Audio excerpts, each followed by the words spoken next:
Alrighty. So I did get your exams graded. I'm waiting for one more that I believe the person took in the Learning Center on Friday. And then I'll pass them back on Wednesday. I just don't like to pass them back until I make sure that I've taken it. In general, people did well. There was probably more of a range this time. It was like easier to get things wrong with more matching. And also, the thing that people struggled with the most was the APA style part. So I realized after looking it over that we hadn't spent a ton of time on it.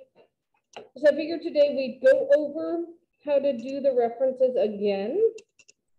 So in addition to reviewing the lecture, we actually have an activity to do for APA style practice.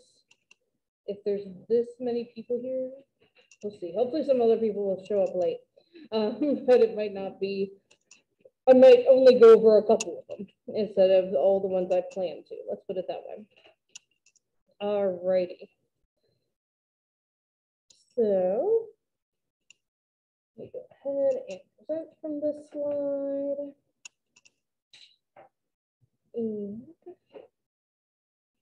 turn on our captions.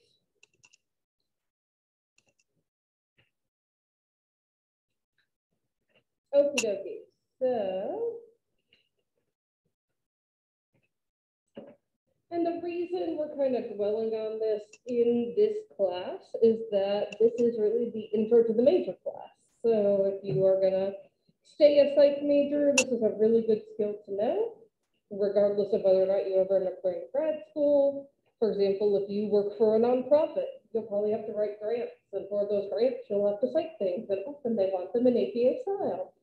So it's good to know this as a just general skill set in general. So in-text citations are parenthetical, and the format is author, comma, year. A couple people I think still had like MLA in their heads that were saying like page numbers, and a couple people just like weren't even sure what to do, which is fine. You all are learning, so it's cool. If there are two authors, you get to use the ampersand. You can't draw it if you're not typing. Just a little like plus sign will do. That's fine. It took me forever to learn how to properly draw an ampersand, so understandable if you can't.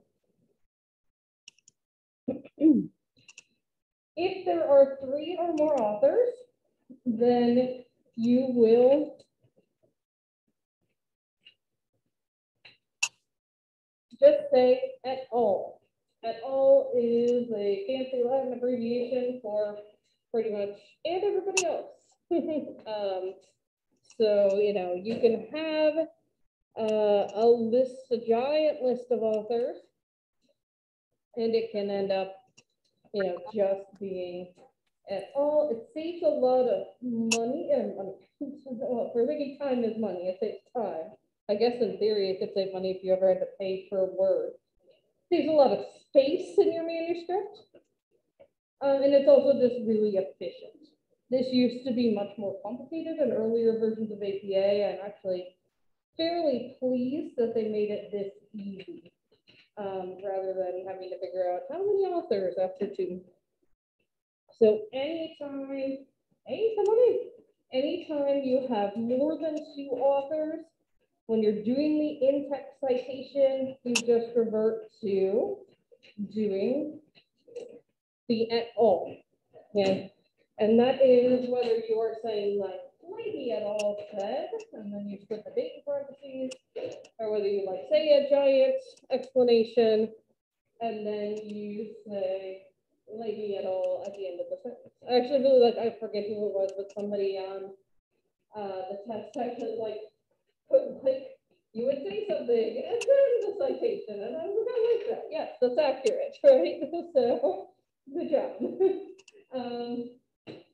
And some of you, I think, got a little creative with these. Like I think someone just said something along the lines of like, I would cite it. I was like, that's good, but how? So I tried to give like partial points wherever I could for this. So for folks who just came in, the question people struggled with the most on the exam was APA style. And so we're going to just go over that in detail today. And I think there's enough of you here now that we can actually do the activity as well that I came up with. Sometimes you'll see a group author. So for example, it's pretty common for clinical psychologists to have to cite the Diagnostic and Statistical Manual of Mental Disorders with the DSM. And this would be the citation for the current version of actually, it's really interesting. So this is like side note of just like stuff in psychology in general, particularly related to this. But, you know, again, this is sort of an intro to the major class. It's interesting to think about. So the first 5 editions of the DSM use Roman numerals. And then when they got to the DSM 5, or the first 4 editions, sorry, when they got to the DSM 5, they switched to Arabic numerals. And so we all just assumed it meant they were going to update it more frequently, and there'd be like a 5.1 or something like that. Well, I just read over the weekend that the way that we used to revise, so for example, the DSM-4 came out in 1994, and then there was like an interim revision, and it was the DSM-4 TR for text revision, and I just found out they're going to put up a DSM-5 TR. So it's like, I don't know why we switched to Arabic numerals then, other than to be confusing, but it's just sort of an interesting thing. And the reason they put out revisions without making it like the DSM-6 is it might not be substantial enough to warrant a new edition. But they want to correct stuff that, you know, we have updated research on since then. So other times you might use a group is if, say, a nonprofit published a report about something, they'll often have a group author rather than list who actually wrote it. Or you'll often see this for like white papers put out by governmental agencies, right? It'll be published by the CDC or the FDA rather than a specific author from those places. All the examples I'm giving you, though, are people. Alrighty. You know, all the examples I'm going to be giving you are journal articles just because it's the most common thing to cite, but I think it's important to talk about some of these other ones as well. So a lot of times you will run into what are called edited books. So let me give you an example.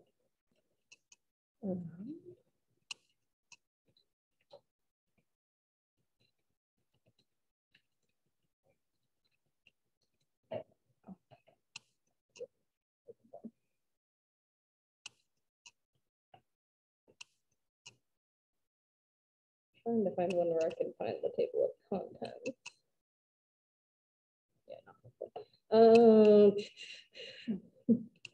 What's the name of the thing I was an author on? Hang on.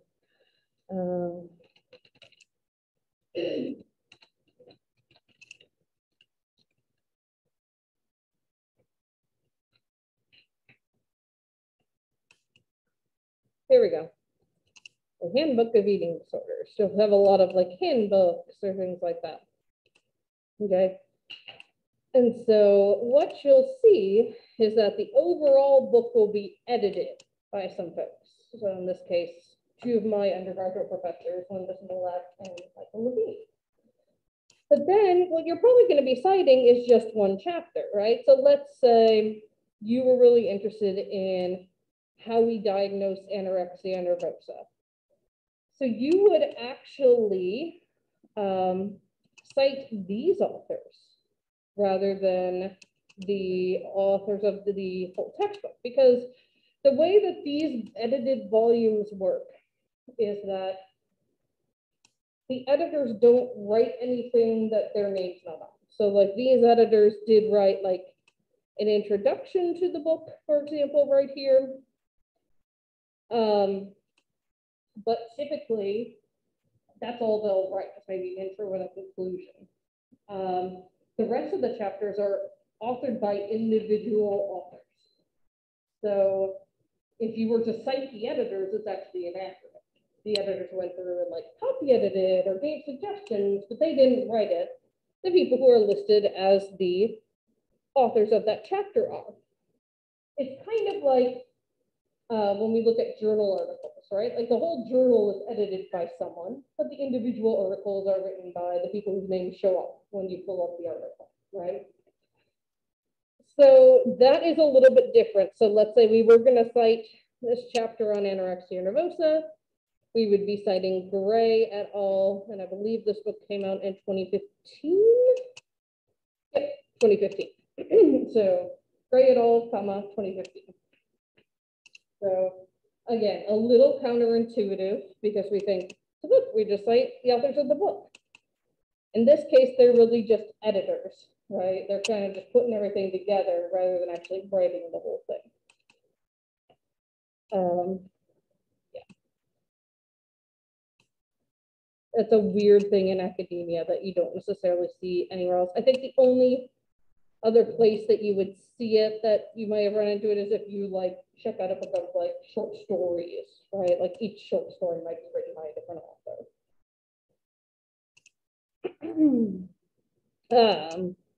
Again, not something I think you'll run into here, but if you're citing more than one reference at a time, you list them in alphabetical order rather than in chronological order. I have to check this every time I start a new paper. For whatever reason, this goes out of my head in between two papers. So it's okay if you have to check that too. It's rare that we quote in psychology, but sometimes we do need to. In that case, you either put the page number separate, as you see here. And in fact, this is old style. This is the Silverstein et al., 1987. And so, or you could just write this whole sentence, right, and start it with a discrepancy between the ideal body type and the way women perceive, blah, blah, blah, blah, right? And then you could just cite it, Silverstein et al. 1987, and then comma, page 89. I'm sorry, for those of you in class, that's going behind the thing. So basically, you just include it all in one parenthesis. So those are two options for that. Again, it's rare that we cite, but if it is something that you just can't put in different words, or like this is sort of a famous phrase from that article, you might put it in quotes. Alrighty, so now we're going to talk about the reference list, which is a little trickier. And some of you did pretty well on this, and some people struggled with this on the exam, and that's okay. Again, for a lot of you, it was your first time even looking at this. So again, I tried to give half partial credit whenever I could. So you're always going to do last name, comma, initials. And some people, I think, got confused and then just like kept up with initials for the rest of the authors and then use their last names.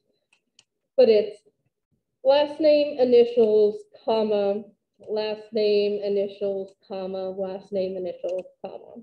As you can see down here, again, up to 19 authors. That's weird to me that we go out that far now. It used to be 6.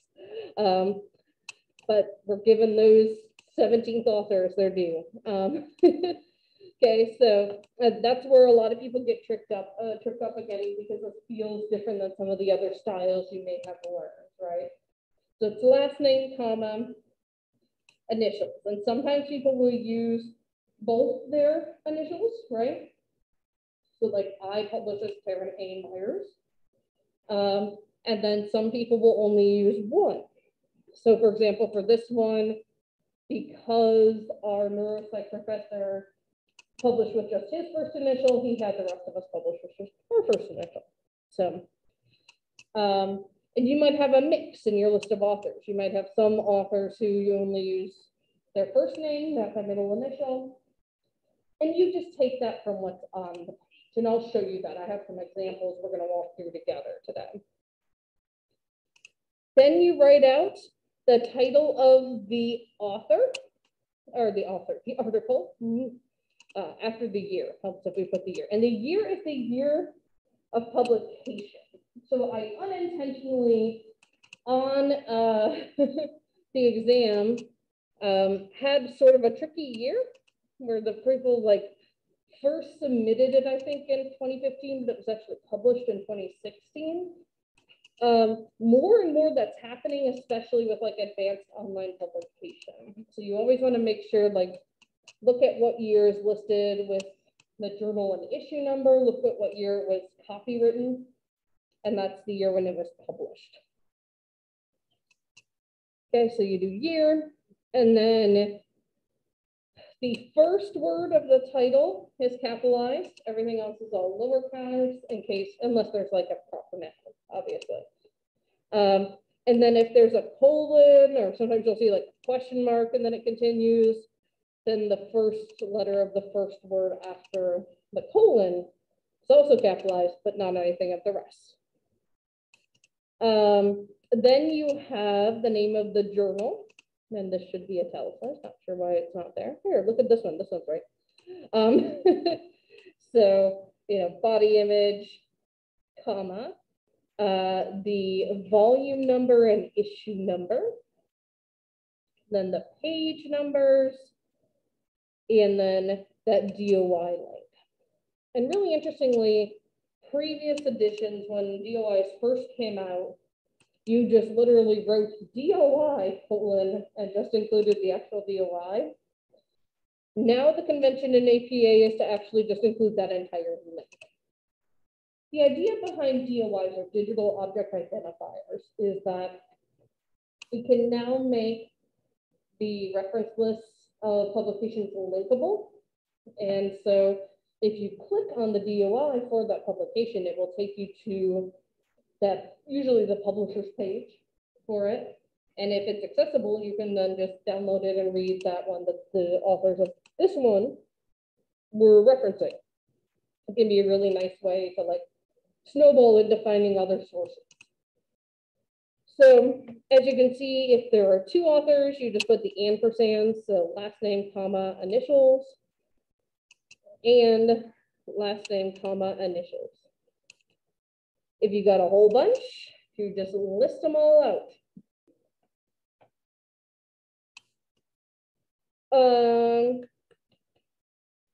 Let me just show you what you would do with one of those chapters.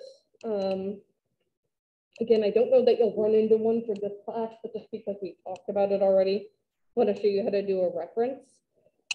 So you use the authors of that chapter, like we were looking at before. And again, you use their initials, just like you're citing or referencing a journal article, the year of publication of the book, the title of the chapter, and then you say in, and these are those people that look like they're the authors of the book, but are actually just the editors. And then you list the name of the book. If it's an edition, you list the page number for that chapter, and then just the name of the publisher. Again, we used to, which I think is common in like MLA and a couple other styles, we used to include the city where it was published. Now that was taken away, I think, largely because so many publishers are global now that like they're not just publishing out of one place, right? So I'm gonna skip past these. Basically, for your posters for this class, you might have a couple online sources as like bad examples, right? Or maybe even good examples, and you can use these formats. And then the other thing, let me bop back to the beginning of this, that I highly, highly recommend you use is the Purdue OWL, which is their online writing lab. And this is basically like the entire APA style guide condensed into a really, really user-friendly website. So this will walk you through a lot of the stuff I just went over too. Okie dokie. So now we're going to go through some practice, and I have the link to the OWL there as well. Get us a little bigger here. Alrighty, and so I pulled up some practice stuff here. All right. So for this article, what would my in-text citation look like?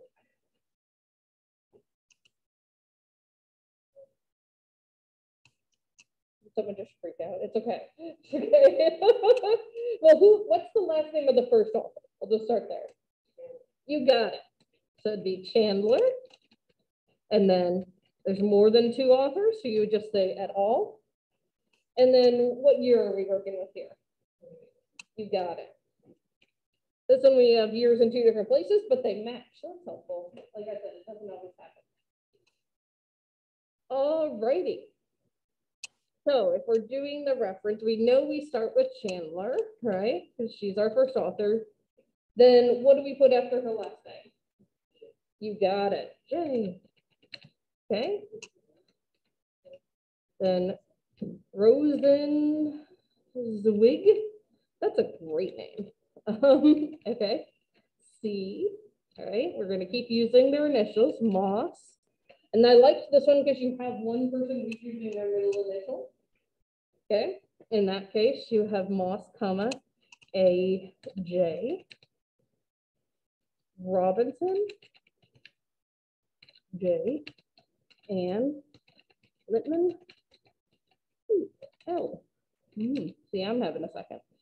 Okay. Then our year we already established. Whoa. Hello. Okay. There we go. It's 2019. Okay. And what's the title of the article? Yeah, exactly. So it's the online panels in social science research. Expanding sampling methods. Mechanical.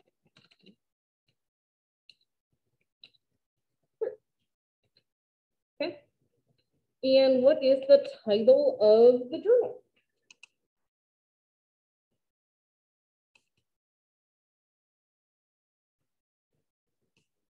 Thanks, Aaron. Yes, behavior research methods, okay? Again, if I was having you handwrite this out, I wouldn't have you worry about a title. All right, I'm gonna help you out here. We have, I always mess these two up, give me a second. I believe we have a volume number, but not an issue number.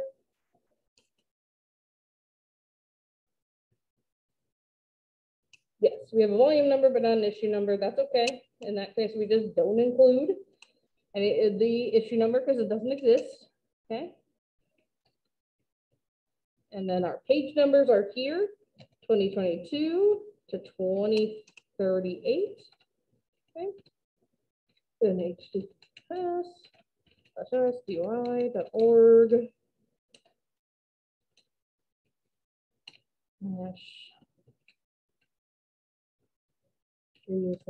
Blah, blah, blah, blah, blah, blah, blah. Okay. You all get it. Okay. So that is a citation. And again, places people messed up most consistently on the exam were just kind of copy pasting this essentially, so writing out the full names in order like that. Several people did like Chandler J and then RC, MAJ, things like that. It just sort of continues consistently with identification for each author. Alrighty, second article here. This one, I tried to get a trickier one on purpose. So this one is one where we see a bunch of different dates up here, right? So revised, revised, accepted, right? Then down here at the bottom, we see the actual publication date, the copyright date. So this case, because it started in the middle of the year, they're all 2020, but you can imagine if they were submitted in October, right? It might have actually been published in 2021. The process is fairly long to get something published. Okay, so let's start And this one will be a little trickier just because I'm gonna have to scroll up and down, but fund or fund maybe.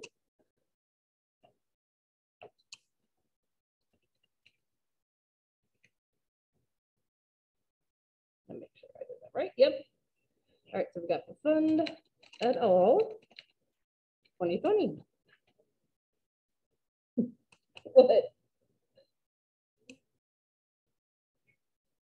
Just throw you off. Yeah. Yeah. So here you just use the last name of the first author again and the year, and that's your in-text citation. Okay. Again, the reference, I'm going to have to do a lot of scrolling, so bear with me. But I wanted to show you one where everything wasn't right up at the top, because that's fairly common. All right. So we've got fund GN.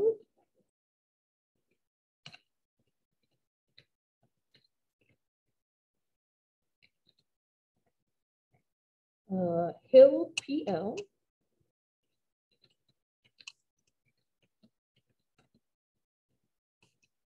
And Herringer J.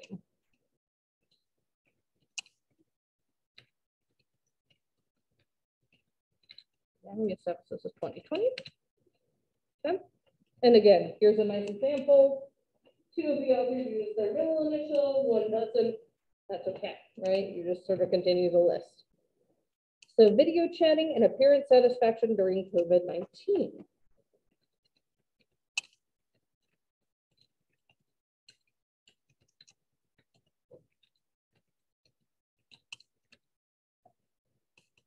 Appearance comparisons and self-objectification as moderators.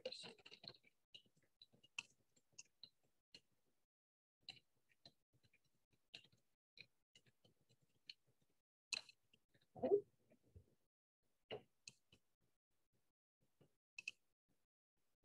Alrighty, and what is the title of this journal?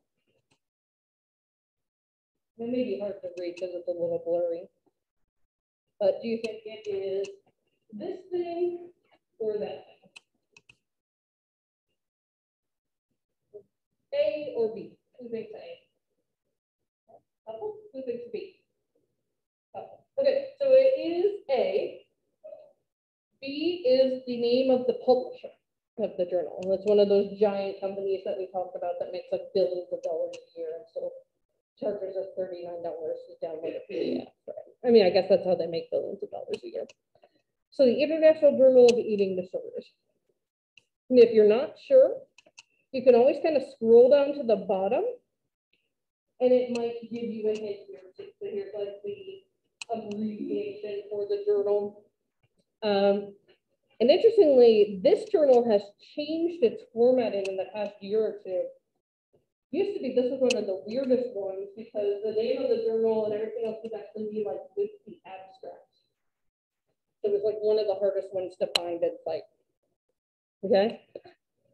Alrighty, so now I am gonna have to zoom in for myself to be able to see the issue number and all that good stuff. But give me a second here.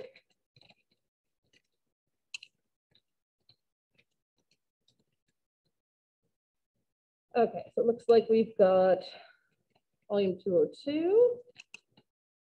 Issue number, I don't know, because I need to zoom in.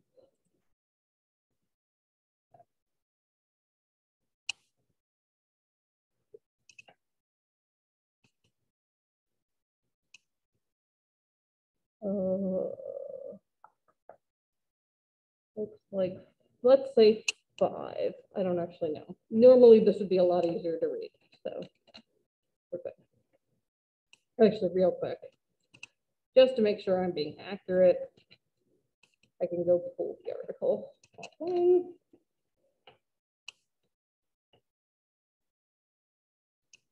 There we go. Nope, had this totally wrong because I couldn't read it. Okay, so 5312.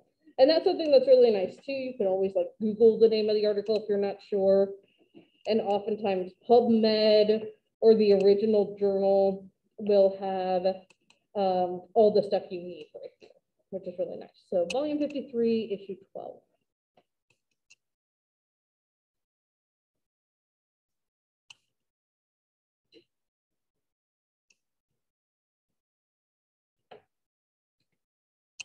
This is why it's also obviously important to double check this stuff. All right, and then if we go back over here and we look at the page numbers, 2038 to 2043.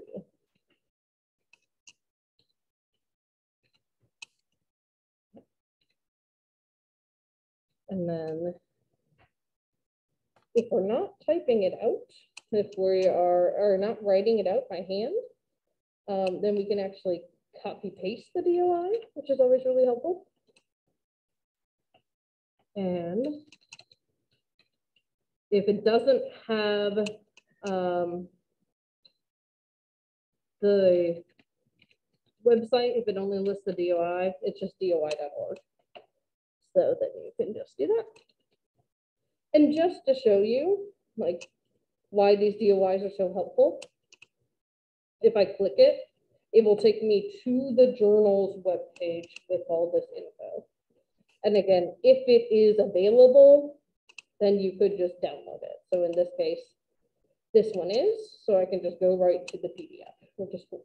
That's not going to be the case for all articles, but I think again, more and more this will happen as we can move into more open science, right? So that is why having the DOIs is really helpful, particularly as web links in the reference section, because then people can go from there. Alrighty, so what I want to do now is this is an assignment that, let me show you where it is posted on Blackboard. So if you go into assignments and you scroll down, you go to APA citations and references. So let's do this. Yeah, we can do 3 groups of 3, and then we'll just kind of clump with people who do have a laptop. So we'll have the 3 in the back here, have you 3, and then you 3.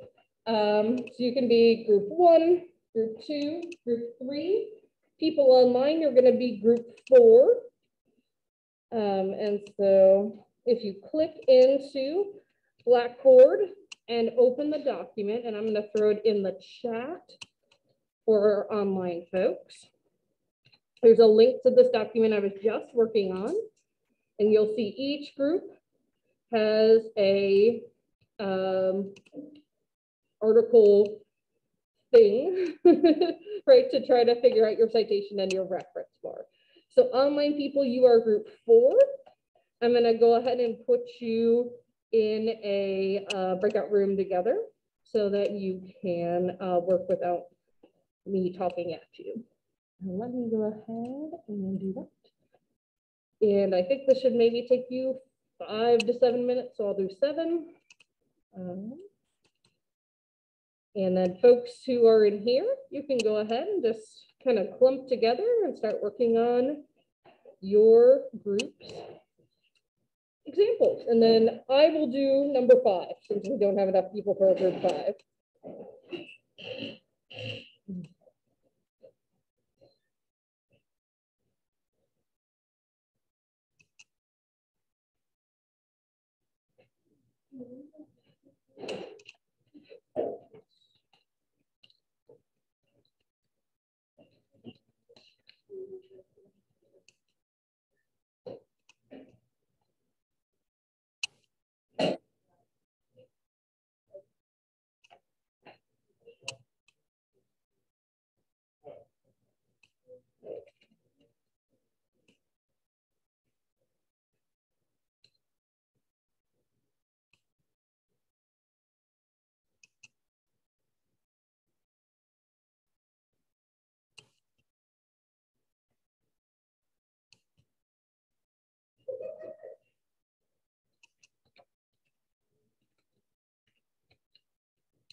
All right, so I'm gonna pop group 4 back into your room so you can finish here.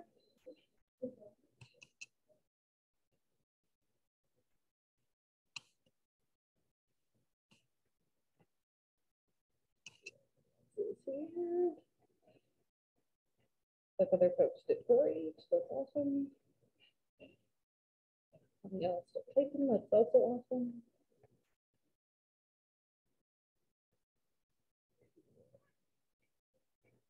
Okay, so just another minute or two for folks to finish, and then we'll look at them together.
Alrighty. Excuse me, jeez.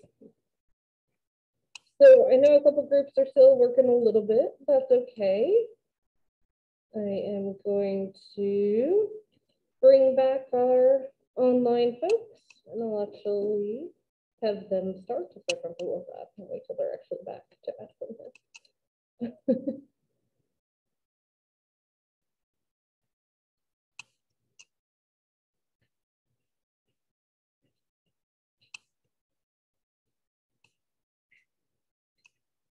All right, so while they're getting back, actually, let's have group 2 start. So I think y'all have been done for the longest. So group 2, tell us about yours and how you put this together.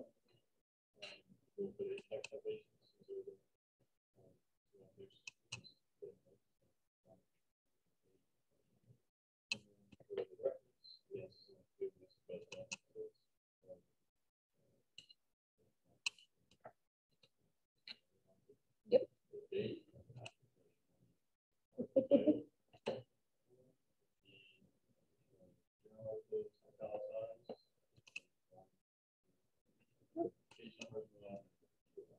Awesome. Yeah, the only thing here is you just, excuse me, say these, you don't actually say that there's a volume and issue. And then really weirdly, this is italicized, but the issue number isn't. I don't know why. That's new for this version. And then the only other thing is just carrying through the lowercase.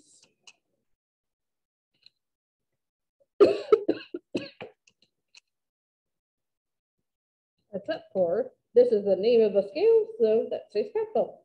Cool, very well done. Alrighty, group 3, walk us through yours.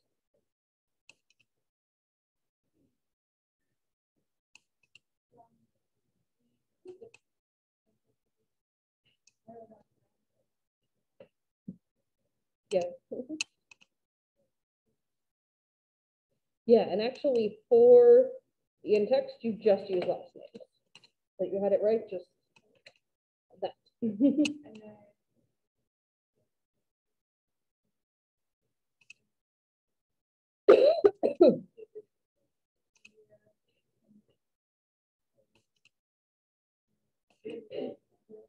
Yep. Yep. The only difference is these are commas rather than periods. But yep, other than that, everything is correct. Excellent. Alrighty. Group 1 looks like you're ready, so walk us through.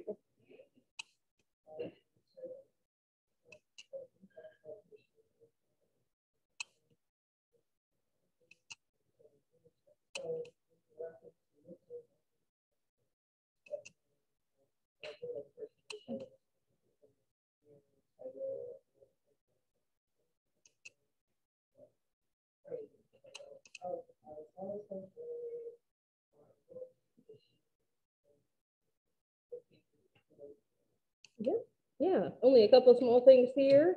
Ampersand there.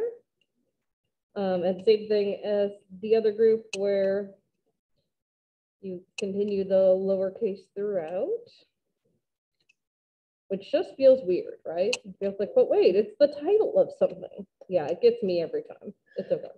But the journal you have right, and then just this is italicized. Or that. A little comma here, and y'all are good to go. Oops. Alrighty.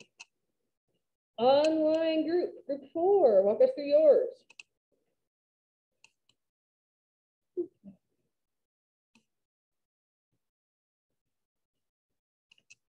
Anybody?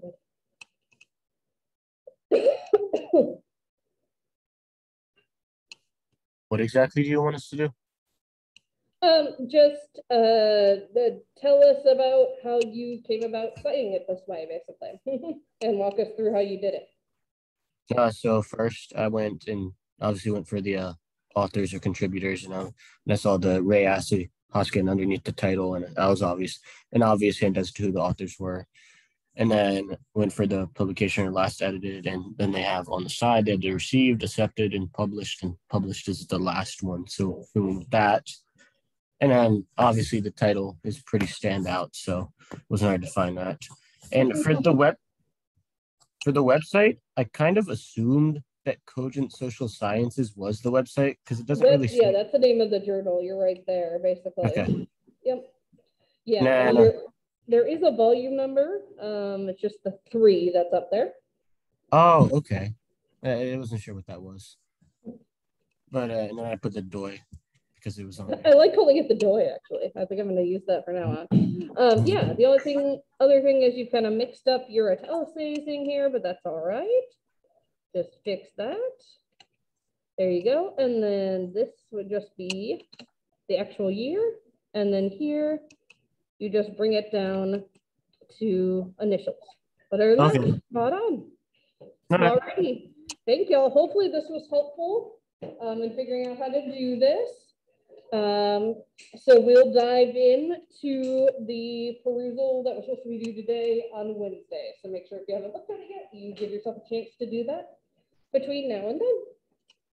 Alrighty, have a good one. And this is available on Blackboard if you want to go through and look at it for reference for yourself.